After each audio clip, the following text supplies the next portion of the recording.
Au lendemain de Kippour, on dit Tiskul et Shanim Rabot Ne'imot Vetovot. Que vous puissiez tous mériter, que nous puissions tous mériter une année qui soit douce et bonne.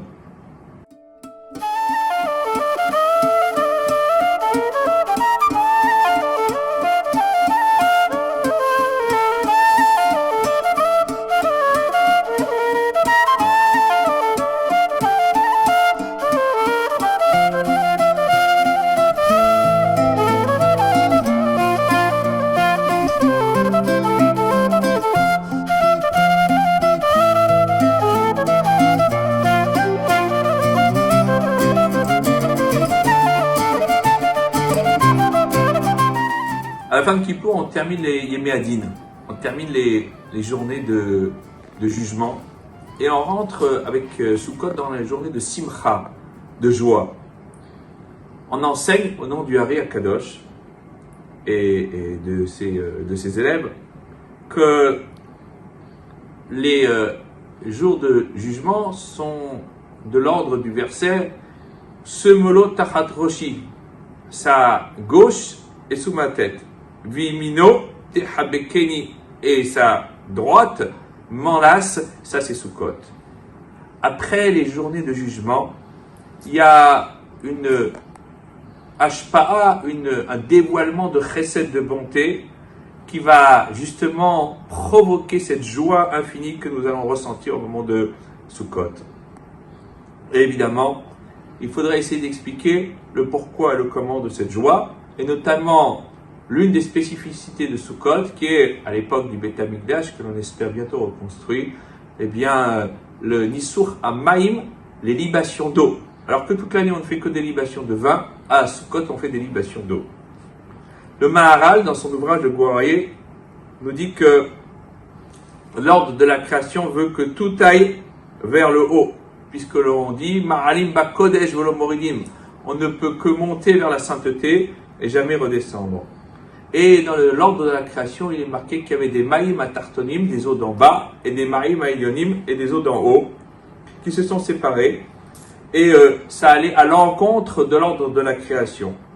Jusqu'à que Akadosh Baruch Hu, le Saint béni soit-il, ait promis aux eaux d'en bas qu'elles seraient mises sur l'autel, versées sur l'autel, pour se réélever, spirituellement s'entend, de nouveau.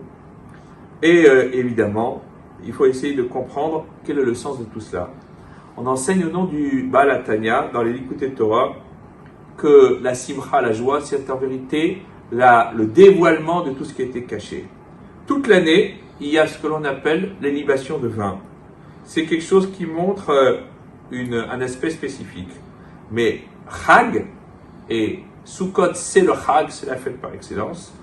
Quand dans la Torah on dit Chag, c'est Sukkot. Quand dans le Talmud on dit Chag, c'est Sukkot. Eh bien, il y a en dessus ce que l'on appelle la libation d'eau, qui vient qu'on a atteint un niveau bien supérieur. Le Rambam nous dit que les grands maîtres d'Israël avaient l'habitude de faire ce qu'on appelle Simchat Bet HaShoeva dans l'enceinte du temple. Dans la Gemara, il est marqué que Rabban Shimon ben Gamiel, il dansait avec 8 torches enflammées. Et que l'ancien Hillel Azaken disait Imenani kan, akol kan. Si moi je suis là, si Imani kan, alors tout est là. Évidemment, il ne pensait pas à lui, ça va de soi. Ani, moi, c'est Akadosh Baruch Hu, c'est le Saint béni soit-il. Il veut dire par là que si la Shekhinah, si la présence divine est présente, alors tout est présent. C'est le sens de ce que l'on dit Ani Vahu Oshiana. Ani, donc Hachem, Vahu et eux, et nous, eh bien, protège-nous, fasse en sorte que nous soyons délivrés. Rabban Shimon ben Gamiel, lorsqu'il dansait avec les 8 torches enflammées, voulait nous montrer, faire allusion à un niveau supérieur, puisqu'on sait que le stade de la création, c'est 7, les 7 jours de la création. 8, c'est le niveau qui est au-dessus de la création, d'où le jeu de Rabban Shimon ben Gamiel. La Gemara nous dit qu'on avait aussi l'habitude de sonner du chauffard au moment du Nisur HaMaim, en référence au verset de Isaïe, où il est dit « Ushaftem ma'im besasson, mimayane yeshua » Vous puiserez de l'eau dans la joie des sources de la délivrance.